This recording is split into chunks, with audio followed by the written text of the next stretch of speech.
It is equally important to keep in mind that the people who create a government can give to that government only such powers as they themselves have in the first place.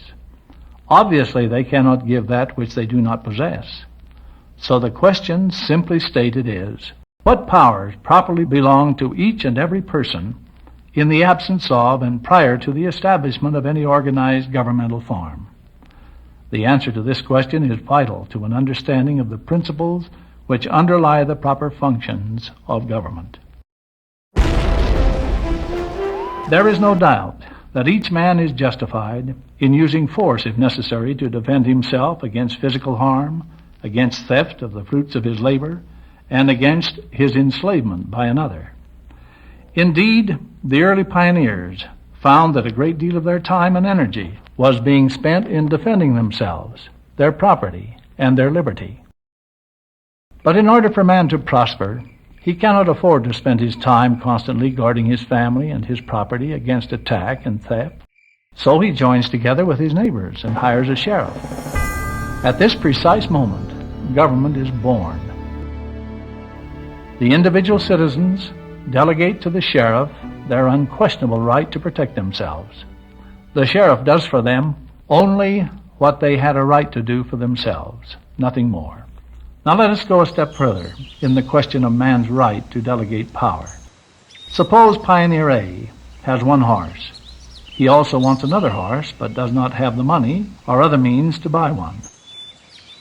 Pioneer B has 3 horses, and Pioneer A decides that he would like to share in his neighbor's good fortune. Is he entitled to take one of his neighbor's horses? Obviously not. If his neighbor wishes to give it or to lend it, that is another question. But so long as Pioneer B wishes to keep his property, A has no just claim to it. If A has no proper power to take B's property, he obviously cannot delegate any such power to the sheriff. Even if everyone in the community desires that B give his extra horse to A, they have no right individually or collectively to force him to do so. They cannot delegate a power they themselves do not have. No government can justly claim the power to seize and redistribute the people's wealth and property, or to force reluctant citizens to perform acts of charity against their will.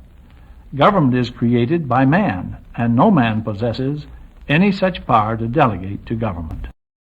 Therefore, the proper role of the various levels of government include such defensive activities as maintaining the national military and local police forces for protection against loss of life, loss of property, and loss of liberty at the hands of either foreign despots or domestic criminals. It also includes those powers necessarily incidental to the protective function, such as the maintenance of courts, where those charged with crimes may be tried and where disputes between citizens may be impartially settled. The establishment of a monetary system and a standard of weights and measures so that courts may render monetary judgments, taxing authorities may levy taxes, and citizens may have a uniform standard to use in their business dealings.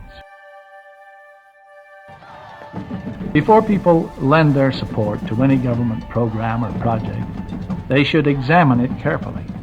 Those who give their support to questionable government programs are acting very short-sightedly. They ignore history and fail to recognize that government is no plaything. As George Washington warned, government is not reason. It is not eloquence. It is force. Like fire, it is a dangerous servant and a fearful master. Copies of the Constitution are widely available. This is a standard that each of us can refer to and use in determining whether a law is good or bad. This inspired document is a solemn agreement between the citizens of this nation, which every officer of government is under a sacred duty to obey. Our Constitution wisely limits the functions of the federal government, leaving the great bulk of the legitimate activities of government to be carried out at the state or local level. It is a firm and sound principle that the smallest or lowest level of government that can possibly undertake the task is the one that should do so. First, the city or community. If they cannot handle the problem, then the county level of government should be considered. If the county level is unable to deal successfully with the problem, then next the state. And only if no smaller unit can possibly do the job should the federal government be considered. This is merely the application to the field of politics of that wise and time-tested principle of never asking a larger group to do that which can be done by a smaller group.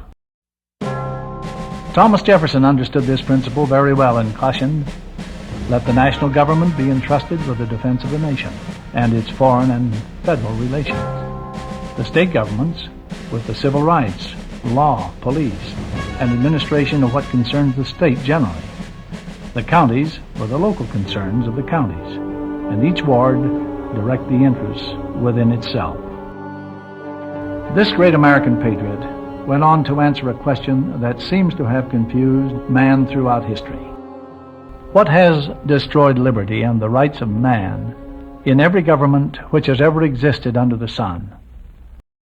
The generalizing and concentrating of cares and powers into one body. It is well to remember that it was the 13 separate and sovereign states of this republic that created the federal government and delegated certain limited powers to it. The federal government did not create the states. Welfare programs, schemes for distribution of the wealth, and other programs which coerce people into acting in accordance with a prescribed code of social planning are government activities which today pose a grave danger to the individual American's continued freedom. A simple test can be applied to every government program. Do I, as an individual, have a right to use force upon my neighbor to accomplish a particular goal? If I do have such a right, then I may delegate that power to my government to exercise on my behalf. But if I do not have that right as an individual, then I cannot delegate it to any level of government. To be sure, there are times when this principle of the proper role of government is most annoying and inconvenient.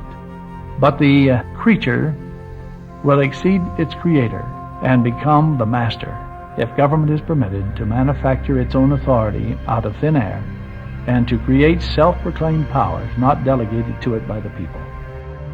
Once government seizes the aggressive role of redistributing the wealth and providing so-called benefits for some of its citizens, it then becomes a means for what is accurately described as legalized plunder. Legal plunder is defined by Bastiat as, quote, "when a portion of wealth is transferred from the person who owns it, without his consent and without compensation, and whether by force or by fraud to anyone who does not own it, then I say that property is violated, that an act of plunder is committed," unquote.